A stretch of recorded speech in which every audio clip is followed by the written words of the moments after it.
What is up, y'all? Welcome back to another episode of the Get Ellievated Podcast, where we walk you through how you're going to elevate your life, elevate your business, and elevate your income.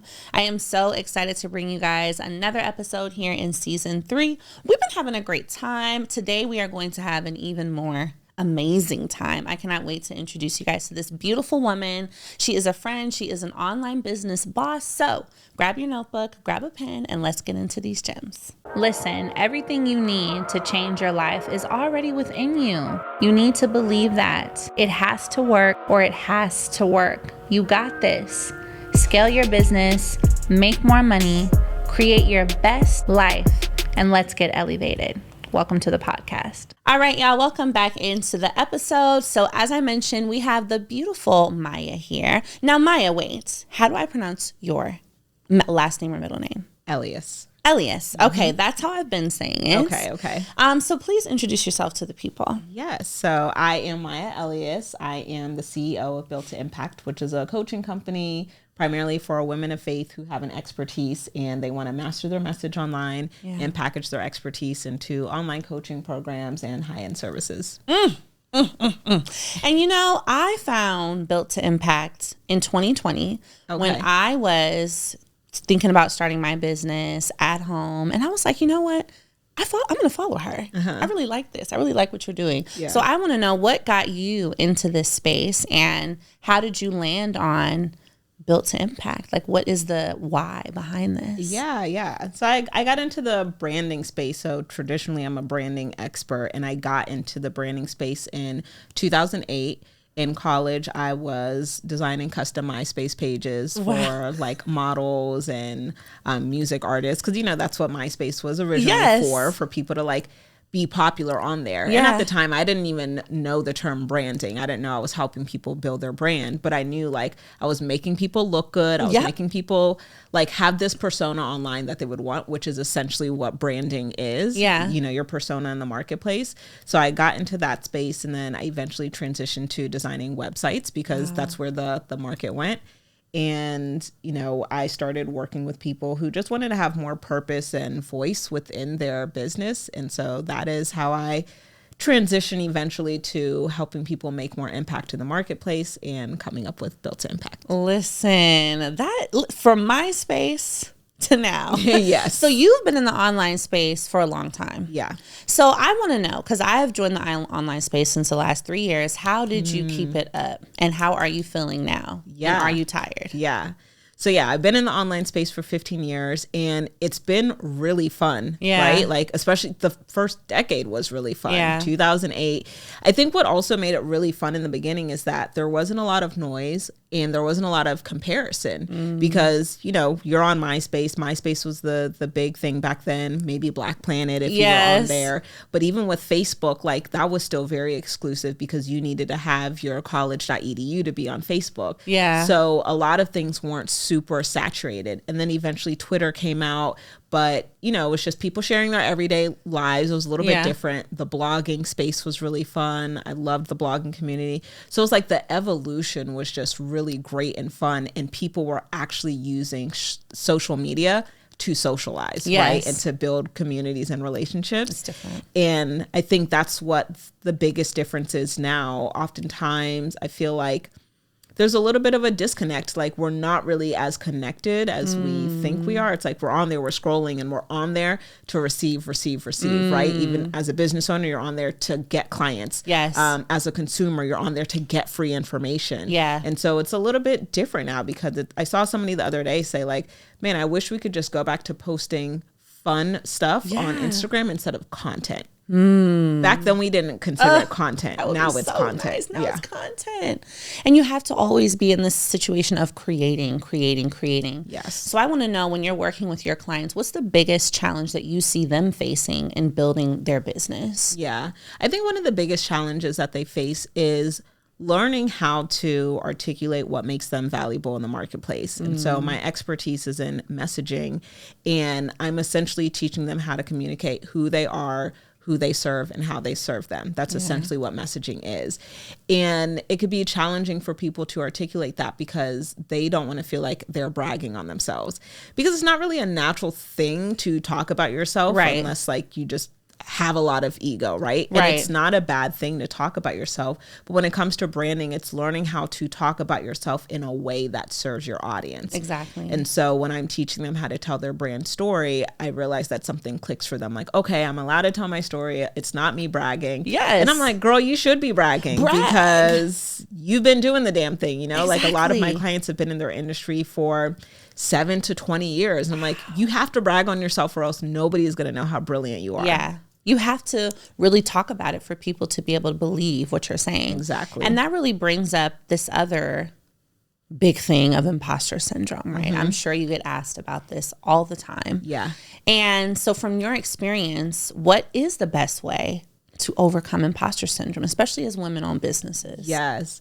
One of the things that I have my clients do is create an I did that list, because we face imposter syndrome like when we're not having all the results that we want, when we think everybody is watching us, and it's like, girl, nobody's paying that much attention. Literally. Right? You're one of 3,000 followers of somebody, you know, that somebody's following. So people aren't paying that much attention. So I have them create this I did that list so they can practice keeping at the front of their mind their accomplishments, and they can practice sharing the things that they have done. So if anybody steps to you and says like, well, what makes you qualified? Even though nobody even does that, but they're so scared that it's going to happen. I'm like, in the slim chance that it happens and you don't just cuss them out because who are you to ask me about me? Exactly. Then you can actually answer this question. So if you create your I did this list, you think back to when you first started. So let's say it's a client who's been in their industry for, let's even say 8 years. I just tell me 2 great things you've done each year since you got in this industry. You have a list of 16 things that you could be like, yeah, I did this, I made money, or I helped people in this way, or I created my own framework, or whatever it is. And that, I love that, I did that list. Yeah. So I feel like for me, I use mine, right? Whenever I'm feeling insecure, whenever it's a day where I'm like, can I even do this? Can I sustain? You got to go back and read that I did that list. And I want to talk about actually sustaining in business, right? Girl, let's talk about it. Let's talk about it, because, you know, it's one thing to go and get success, right? And that's great. You know, you can have your great first year, your great second year, your great third year, but how do you keep it up? And what has been your way of continuing to have the energy and continuing to have the confidence and continuing to go forward, even when, let's say, 1 month or 1 year doesn't look the same as another year did? Yeah, I think that's such a great question, because we are in a time where a lot of people are recognizing like, okay, our industries are shifting, how we market is shifting, and so my numbers don't look the same, and we're starting to doubt ourselves. Imposter syndrome is kicking in. And I honestly don't think that we study businesses enough to know that this is actually a natural thing, because in the online space, we're measuring things consistently, like monthly wins, quarterly wins, even annual wins. And when you think about the big picture, when we look at these billion-dollar corporations and we see how long they've been in business, you're going to see ups and downs. But when you've only been in business for 6 years, you're expecting it to consistently go up. And when it goes down, you get nervous. And it's like, stay in business another 6 to 10 years, and I guarantee you it's going to go up and it's going to go down again. And you have to get used to that, right? But in order to sustain, even like with those low seasons, the low months, the low quarters, the low years, you really need to have vision and systems. And obviously you need to have cash reserves, right? Like, we got to be honest about that. I think it's easy to be like, yes, your mindset. It's like, I need mindset and money. Okay.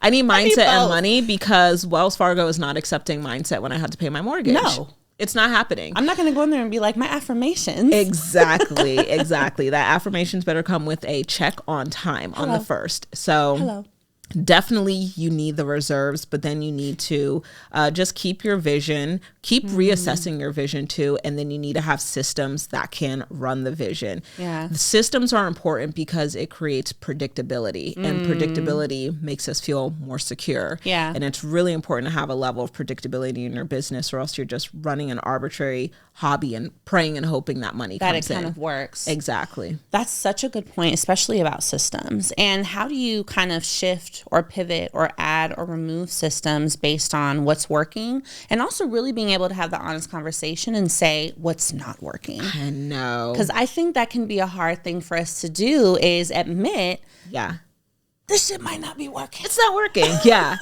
And it's really funny because it's like when we describe what's working or not working, we describe it as I feel like it's not working. Math is math. Numbers don't lie. The numbers don't lie. So it's either working or it's not working. There's really no I feel like. But I will say you should measure it in terms of how long have you tested it, right? Yeah. Because then I'll have clients that say, I feel like it's not working, or I feel like it didn't work. And I'm like, you can't feel like that after one test. Yeah. And so with systems, with marketing, anything that you are really trying to hit a goal with in life, right? Yeah.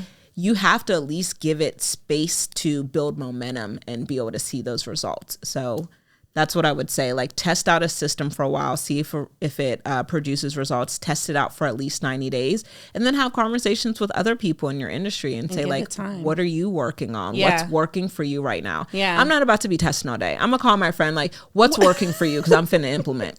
And that's why, you know, this space is so important, because thinking about it as us being coaches and people who need coaching, you have to always position yourself to ask someone for help. Yes. Because there are even times where I've had to ask friends, coaches, and et cetera, and say, listen, I don't want to go through the fails. Just tell me what I need to do or not do. Exactly. And that's exactly why people's expertise matters. Yes, 100%.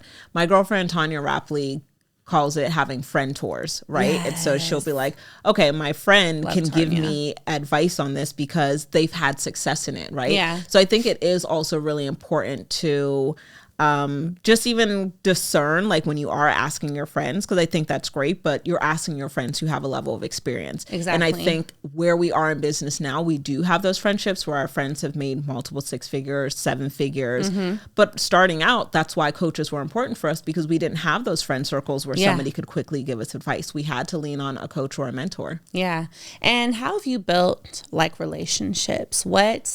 What is so important for, especially I think, women entrepreneurs and Black women entrepreneurs in building relationships, and how do we do that in an effective way? Yeah, I think there's a couple different ways. I like building relationships with people who have the same drive and ambition as me. Yeah. And people who can give something. You know, I think, you know, as a public figure or as a coach or whatever, it's easy to kind of see people want to be close to you because of what you can give them. And so I'm really attracted to friendships and relationships where they genuinely just want to show up and support me. Yeah. So if you're looking to build solid friendships, how can you support? That is definitely the first way, like having friends that they will pay to come to your event, right? When I say support, don't say, okay, well, I'm trying to come for free and I'll take pictures. Like, no. Or if you can provide value, if you're a photographer, like, hey, I'd love to support you. Can I shoot at your event for you? Or I'm a social media manager. I'd love to do the full coverage of your event, whatever. Provide something, even if you can't provide money. Because that matters. It does matter. Because I think too, at this level, like, people are like,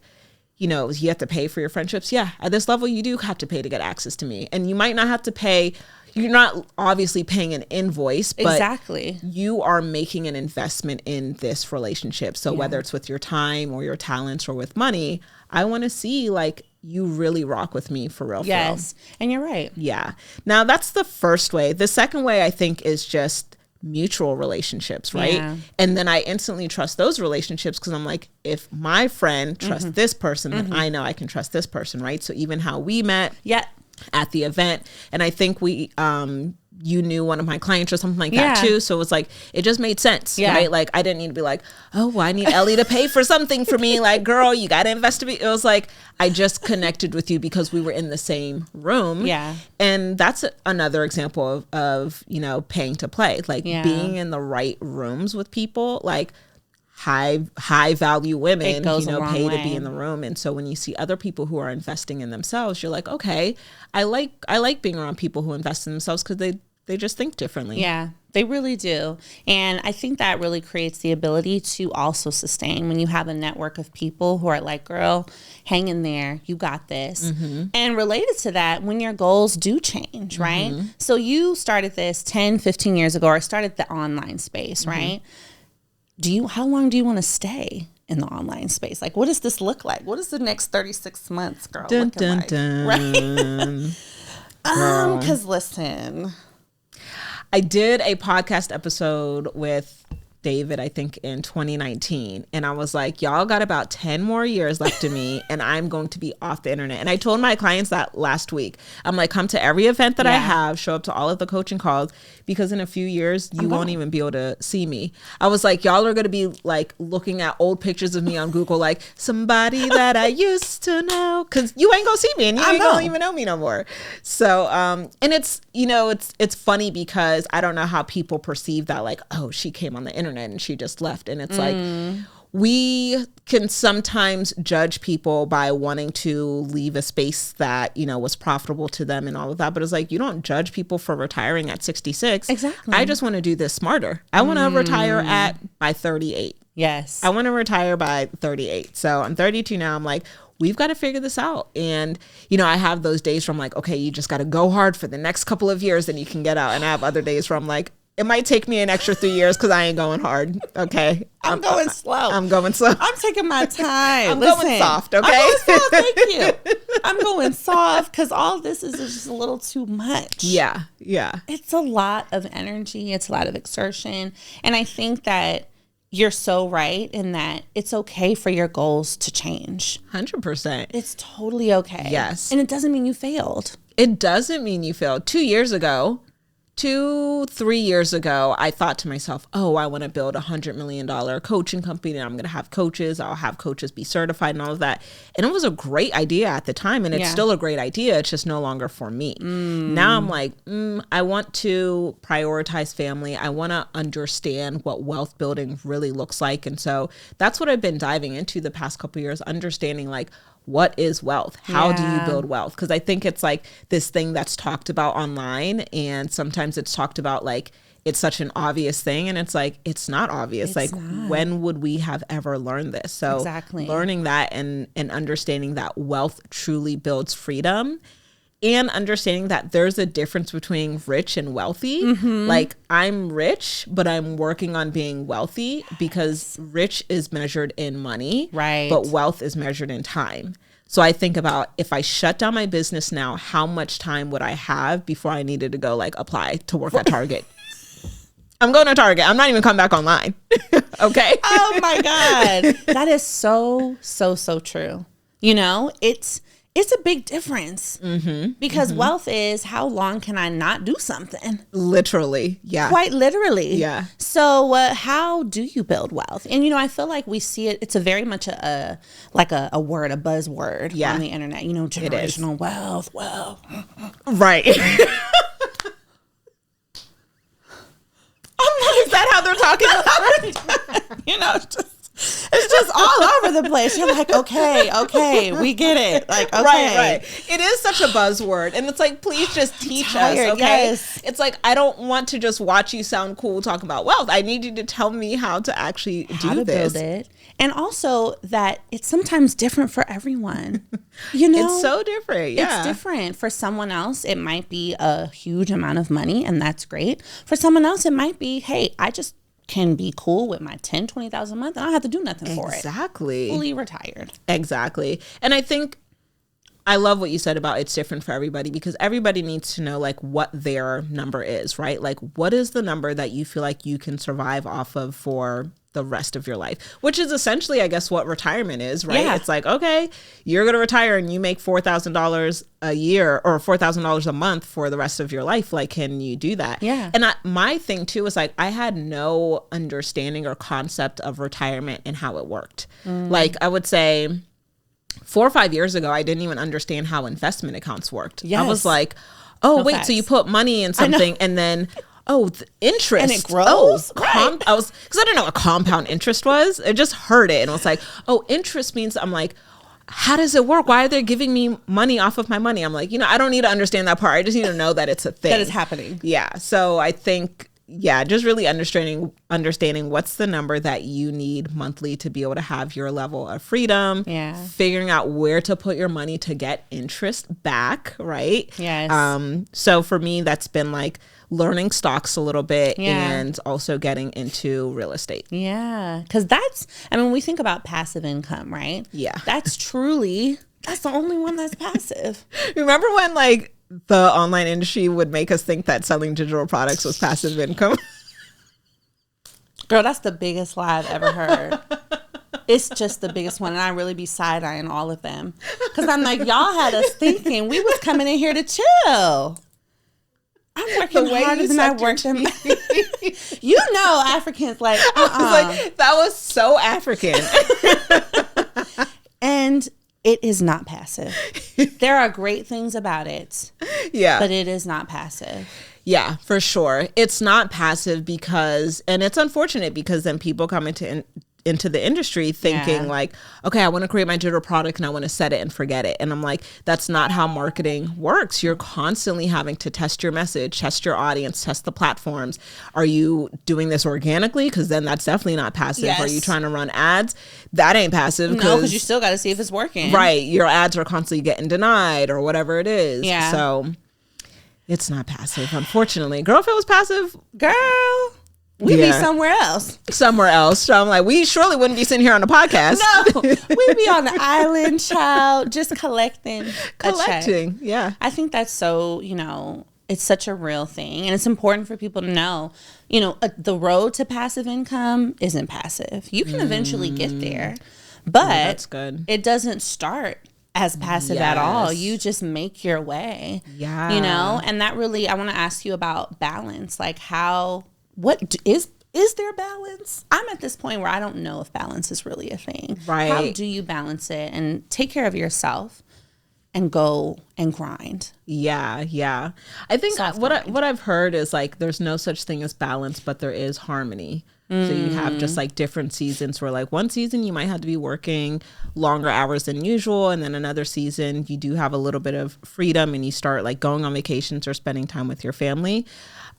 For me, I think it comes back to like really understanding what do you really prioritize and value right now. Yeah. So before it was like I valued building a multi-million-dollar company and having a team and serving as many clients as possible. And I think that was such a beautiful season because I got to do it and test it and see what I loved about it. Yeah. And then it was like, okay, but now I value being able to see my parents whenever I want, or taking them on vacation, or sitting in my house and listening to the birds and like enjoying like living alone, right? And so because I know I value that, it's like, how do I build systems to create more of what I desire? So part of that for me is just like hiring the right people. Like, okay, where am I spending the most time with my work? Can I create a system to automate some of my work? And can I create a hiring system to get somebody else to do some of this as well? Yeah. What would you say to yourself 5 years ago? Like what advice would you give yourself? What do you think that version of you needs to hear right now? 5 years ago. Let me even think about where I was 5 years ago. I know, right? 5 years ago was so fun. I was just looking at like pictures of me 4 years ago from summer 2019 before the pandemic.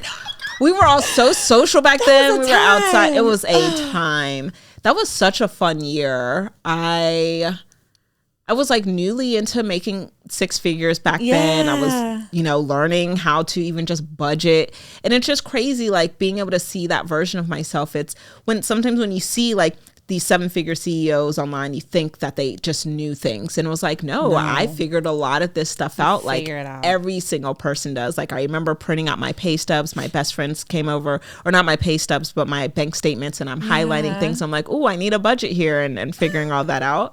But I think honestly, I would just tell her, keep going and trust your gut. Yeah. And you're going to figure it out. Exactly. You're going to figure it out. You're going to we always do. We do. I think that's one great thing about this space is like, as the changes happen, we figure it out. We adjust, we adapt, we create new systems.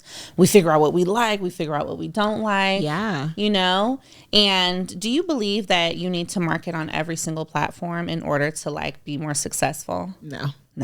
No. Good. This is doing too much. It's doing too much, girl. And I don't understand TikTok, and I will not try to understand it. I feel so old because I'm like, I'm not doing it. I'm not. I don't get it. I don't even care how much money I'm losing. I'm not doing it. I feel like it's okay to have your own boundaries in your business, yes. right? And say, you know what? I'm going to stick to the areas that are great for me. Yeah. And maybe not necessarily going to the ones that aren't, you know? Exactly. Yeah. How would you comfort, or what advice would you give to an entrepreneur who experienced, let's say, a really great year and then a really down year, and they're feeling like, is it a me thing, or is it an industry thing, or how do I bounce back and recover? That's a good question. I definitely think it's important to look at both, because it could be a combination of both. What's happening in the industry, but what's happening in your own life, your own mindset, your own effort. Yeah. An exercise that I have my clients do at our retreats is I have them write out like how much money they made every single month, but I have them write out like who was in their circle in each month, what platforms they were on in each month, so we can see their marketing efforts, and like just lessons that they learned in their mindset. Yeah. And I'm like, what you'll notice is like, okay, if you have a really great month in April, I want you to pay attention to what you did in February and March, because it's not April's work that produced April's fruit, results, right? And so when you're looking like, man, I didn't really have a good year, I want you to see, did you get a little comfortable because the year before was really good? So you really got to start thinking like, what happened in my life? Did I get comfortable? Maybe you didn't. Maybe you got out of a bad relationship. Maybe you were in a season of healing. Yeah. And that was a conversation I had with my therapist as well. I remember saying like, you know, we're not doing as well. You know, this is what we're going to hit this year. It's 50% less than what we did last year. And she's like, even though you don't feel like you're doing a lot and you're not hitting revenue goals the way that you would have, you were also in a season of healing. Yeah. So those are your actual real life results. It's not going to be the money. And sometimes that's more important. It is all times. You know, right? Yeah. When we think about the long term of who we're going to end up being in 3, 4, 5 years, if we prioritize revenue over self, there's no self left. I know. You know, there's no who's about to get up and make this content if I don't take care of myself today. Exactly. You know, who's going to get up and even be able to take care of these clients if I don't take care of myself today? Yes, for sure. I think that's a big thing. So, do you believe in soft girl life? Is it now? Is it later? Oh my gosh. Is it can we do both? Can we have a soft girl life and also be CEOs and bosses? I'm trying to figure it out for myself. I know, girl. I'm trying to figure it out as well. I feel like I went soft and so did my revenue. And so I was like, wait a minute, hold on. I'm out. Girl. So it's like, girl, do you have the systems to be soft? Okay. That's why we just need to get a bunch of real estate and a bunch of stocks. Then we could really be That's soft. Really what it is. And that's what I'm trying to do. Because I'm like, I need to be learn soft. To trade. To trade? Yes. I went to Terry's event. Did you? Girl, I was so confused. I was so confused. There's so many brilliant students in there that are like doing $400,000 a year. They're leaving their job. So I do need to figure that out. But it's just, I gotta get into the mindset of becoming a student again and like really going through that course. There. Yeah. Well, you're doing amazing things, and I just so appreciate you sharing transparently what it's really been like to build, and again that it's really okay to decide to change your vision. Yes. You know, and it doesn't make you any more or less. Yeah. You are just doing what is best for you in that time and kind of following that. I love that. You can change your mind at any time because you're now making decisions with a different level of wisdom and knowledge and awareness. Yeah. So let the people know where they can find you so they can stay in touch, so they can join Build to Impact and get some guidance. Yes. So you guys can find me at Maya Elious on Instagram, MayaElious. A lot of people say Myalicious. I'm like, it's just Maya Elious. It's fine. It's Maya Elious. You know, delicious is separate. Yeah, delicious is separate. We got to be in the same rooms, okay, for you to call me Myalicious. Well, that's perfect. So we're going to make sure that's linked down below. I am so glad you came to the show today. So you guys make sure you tag a friend, share this, and we'll see you in the next episode. Bye. So if you want to be on the next episode of Get Ellievated, or if you want to be in touch with me and the team, then you can email podcast@getelevated.com or find me on Instagram and email me at hello@ellietalksmoney.com. Either way, we cannot wait to have you on the show and have you apply to be a guest for a part of the live business coaching. I'll see you guys soon.